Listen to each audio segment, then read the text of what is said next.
Hello, everyone. Sufit here. I'm here today with Charles B. Ticker, estate mediator. Charles, you've been in practice as a lawyer for over 40 years. You're now an estate mediator. I want to ask you a question about the final offer. We always hear it could be in a litigation or it could be in a mediation where one of the parties, lawyers says, this is our final offer, take it or leave it. How should parties respond to a quote unquote final offer? Well, how do the parties respond, or how should I, as a mediator, respond? Both, both, Obviously, both, both. okay. Um, well, yeah, well, we get this all the time. Typically, it's the end of the day, or maybe it's in the early evening hours or late evening hours, and people are exhausted or tired, and they're saying, Charles, this is it. They don't take this, we're leaving. Um, and I always say, okay, I hear what you're saying, but let's see what happens. Um, and let's see what we can do to bridge the gap. And if their person say, no, we mean it, I'll just say, look, everybody keep their coats on and have a seat. Let me go to the other room. So basically, how should a party react to a final offer? I guess when I present what a party says is a final offer, and I go into the other room and say, look, they say this is their final offer. Uh, and I always say, I don't always pay that much attention to the word final. I don't like the word final.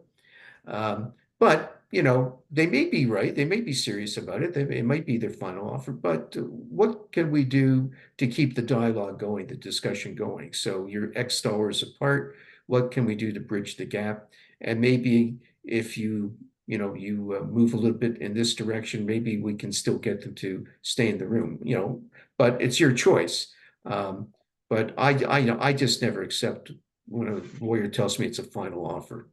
Well, what does it actually really mean when a person says, take it or leave it? This is our final offer. What are they really communicating? Like, that they're tired, or that they're trying to, bully the other side, or they're trying to, or they really honestly can't do any better. Like, what what does it actually mean when somebody says that?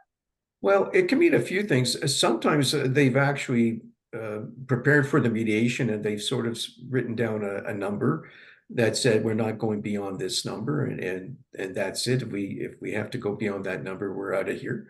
Um, but it could also be a symptom of frustration, or maybe they feel the negotiation hasn't gone the way they expected and they've given up too much.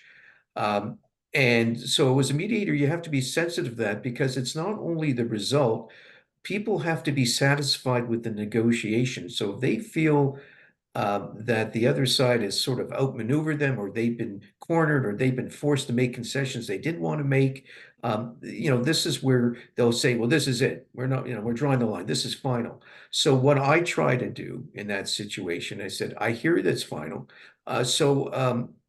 And then I'll turn to the client and I'll say, so what does tomorrow look like, Mr. or Ms. Client? You're going to be down in cross-examination. So you got a motion coming up next week.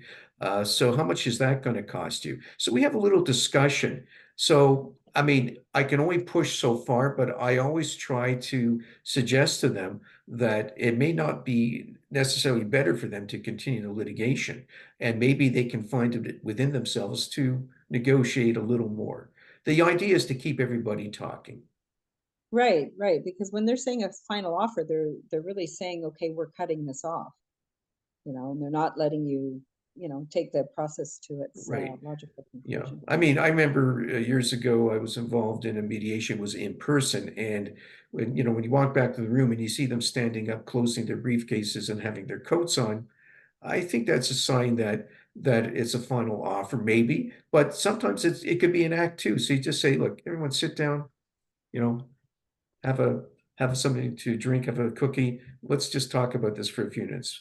It doesn't always work, but if I can get everybody to settle down, calm the temperature, lower the temperatures a bit, there might be a chance that they'll continue negotiating. Anybody who's ever shopped in markets around the world where you have to haggle a little bit knows that the, closing the briefcase, putting on the coat, starting to walk away. There's actually a funny song in the show Do I Hear a Waltz about an Italian glassmaker who's teaching his customer um, how to buy a glass. Like she accepts the first price he gives her, and he goes, "No, you're supposed to negotiate." You're supposed Right, So yeah.